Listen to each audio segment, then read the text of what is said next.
धारे से चीर कर काटना पड़ा? क्या बिगाड़ा था हरिश्चंद्र? प्रेम किया डोम के घर, अपने आप को बेचना पड़ा। राजा शिवी ने प्रेम किया, शरीर काट काट कर तराजू पर चढ़ा दिया। भौरा अपने प्रेम किया, एक एक पल याद में मर रही हैं।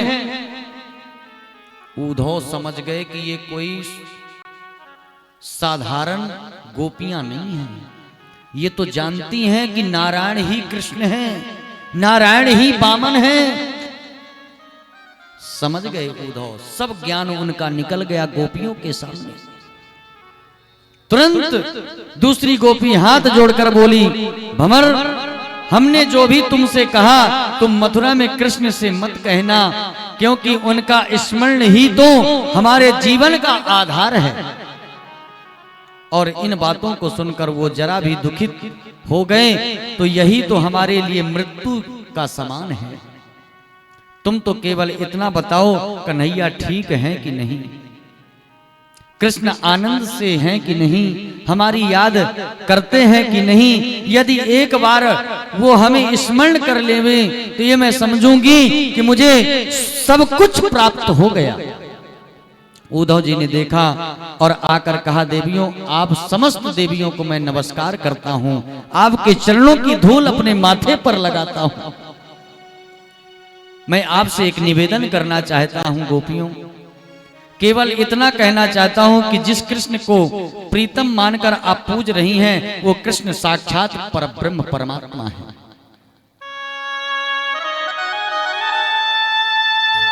मैंने मेरे गुरुदेव बृहस्पति से जाना है कि कृष्ण साक्षात परब्रह्म है। ब्रह्म का हाथ नहीं होता। एक बार जीव की वृत्ति निगुण बन जाए, एक बार जीव का मन निगुण ब्रह्म से लग जाए तो भटकाव खत्म हो जाता है देवियों। इसलिए मन को परब्रह्म में लगाइए, मन को ब्रह्म से लगाओ, यही जीवन का सार है देवियों। एक गोपी टेढ़ी नजर से उद्धव को देख रही है और जवाब क्या दिया, उद्धव ठीक बोलते हो, मन को मैं ब्रह्म में लगाऊंगा। लगाएं, पर किसी के पास मन नहीं हो तो क्या करें?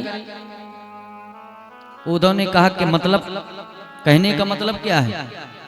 गोपी कहती है कि कृष्ण तन कृष्ण मन, कि कृष्ण उद्धव मन ना रहे 10-20, एक हुता सो श्याम संग,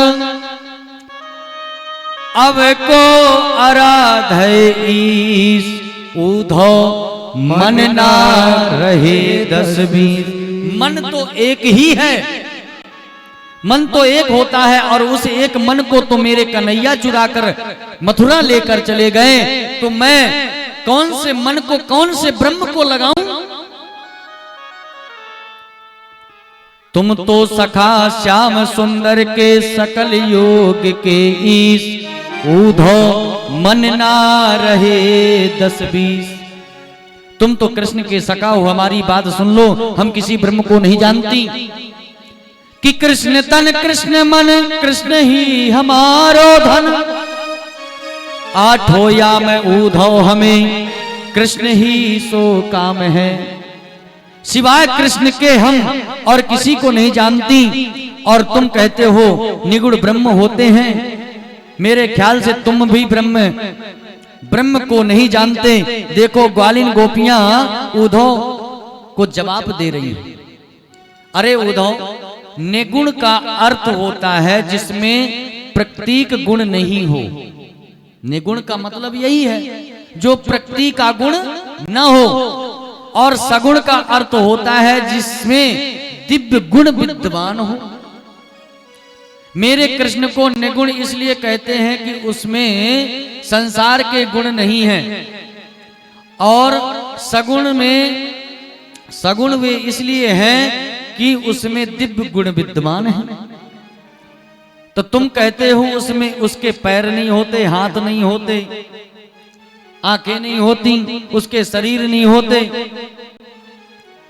तो एक बात बताओ, गैया चरावे वो जावे बंसी बजावे, और जब मटकी हमारे फोरे हैं, हमारे घर माखन पकड़े, उंगली पकड़ करके मैं सिखायो, कह रहे हो हाथ नहीं होए पैर नहीं होए, वो निगुण स्वरूप है।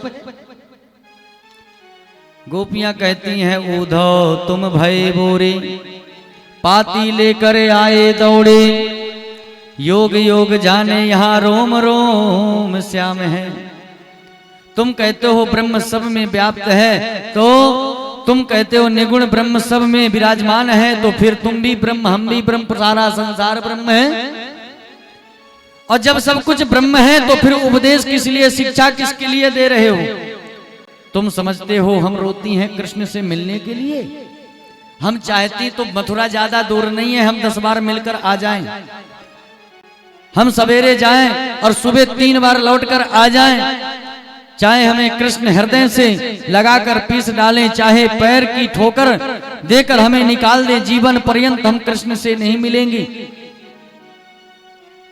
परंतु मैं ये चाहती हूं कि मेरे मिलने से उनको कष्ट न हो जाए, इसलिए मैं मिलने के लिए नहीं जाती। परंतु कृष्ण के सिवाय मैं किसी को नहीं, इस हृदय में इस दिल में किसी को बैठाने वाली नहीं हूं। चाहे वो जीवन भर भी ना मिले, उनकी याद में रोते रोते हम जीवन निकाल देंगी, पर सिवाय कृष्ण के किसी को चाहूंगी नहीं मैं।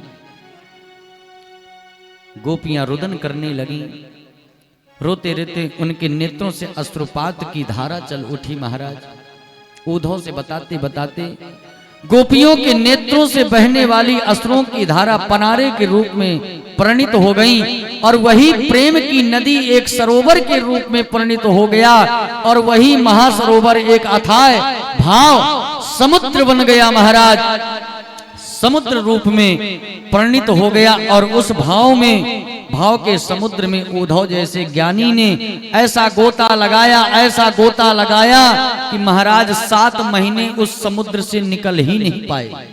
आए थे 1 घंटे के लिए, परंतु 7 महीना वृंदावन में बीत गया।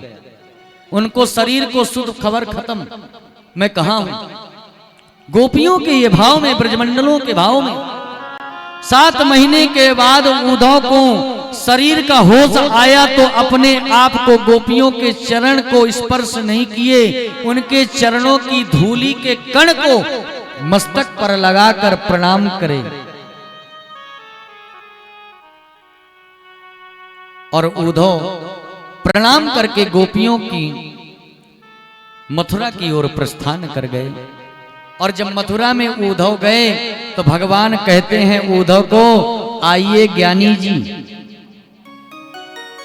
ये बात सुनकर उद्धव कहते हैं तुम्हारे जैसा निष्ठुर कोई नहीं हो सकता। कन्हैया बोले क्या हुआ? बोले कैसे रह लेते हो उन ब्रज को छोड़कर, कैसे रह लेते हो उस ब्रज को छोड़कर? भगवान बोले मैं तुमको दिखाना चाहता था, ये जो तुम्हारे ज्ञान का अहंकार था, मैं उस ज्ञान के अहंकार को निकालना चाहता था। और तुम सोचते हो कि मैं राधा रानी के बिना रहूंगा, गोपियों के बिना रहूंगा? 1 मिनट के लिए नेत्र बंद करो, और जहां नेत्र बंद किए तो राधा रानी गलवैया देकर गोविंद के सामने बोले नेत्र खोलो, और खोले तो हजारों गोपियां वहीं पर भीड़ लगी हुई है गोपाल के पास, राधा रानी गलवैया देकर वहीं पर विराजमान है। भगवान कहते हैं उद्धव भक्ति के आंखों से जब देखोगे तो गोपियों को राधा रानी मेरे पास पाओगे, परंतु अपने ज्ञान के अहंकार से देखोगे तो नहीं पाओगे। इसलिए अहंकार करना अच्छी बात नहीं है। बोलिए वृंदावन बिहारी लाल की जय हो। आइए हम लाला को ब्याह करते हैं 10 मिनट के अंदर।